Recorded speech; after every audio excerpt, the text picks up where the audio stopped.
नमस्कार दोस्तों, स्वागत है आपका शिव कृपाल शर्मा यूट्यूब स्टोरी चैनल में। दोस्तों, आज हम आपको बताएंगे वो 10 बातें जो आपको हमेशा गुप्त रखनी चाहिए।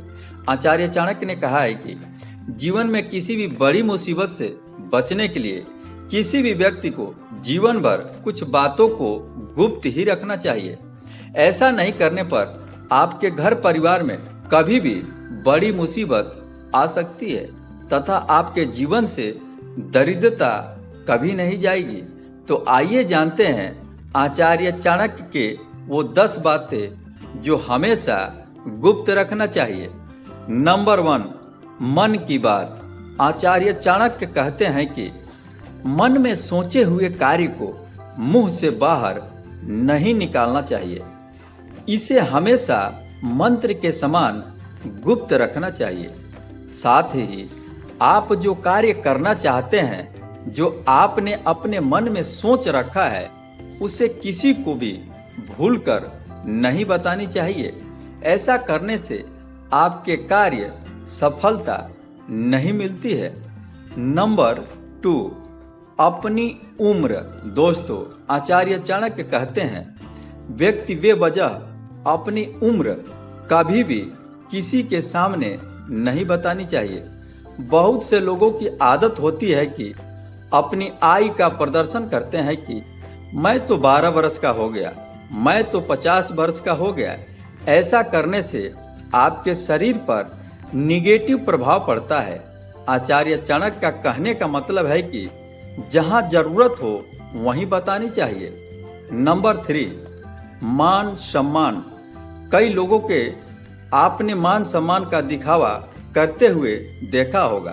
उनकी आदत होती है कि मान सम्मान का दिखावा करने के। ऐसा करने से लोगों की नज़र में आपके प्रति नफरत का भाव आ सकता है। इसलिए अपने मान सम्मान को हमेशा गुप्त रखना चाहिए। नंबर 4, आचार्य चाणक्य नीति के अनुसार अगर आपको कभी भी किसी के द्वारा किए गए अपमान को सहन करना पड़ जाए तो इसे गुप्त ही रखना चाहिए।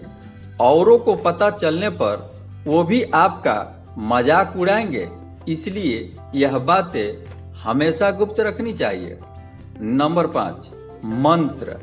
आप जिन देवी देवता के मंत्रों का जाप करते हैं तो ये बात किसी को भी भूलकर कभी नहीं बतानी चाहिए।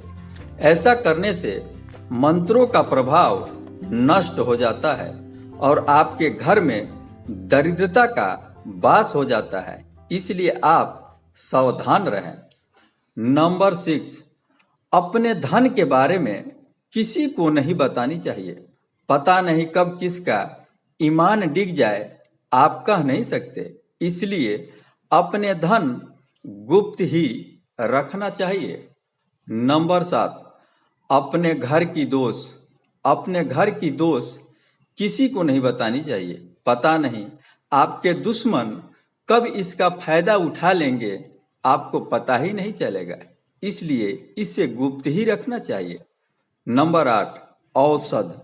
औषध मतलब आपकी बीमारी में डॉक्टर द्वारा दी गई औषधि का बखान कभी नहीं करना चाहिए। इसे अपने चिकित्सा से ही परामर्श लेना चाहिए, किसी अन्य व्यक्ति से नहीं। नंबर 9, दान।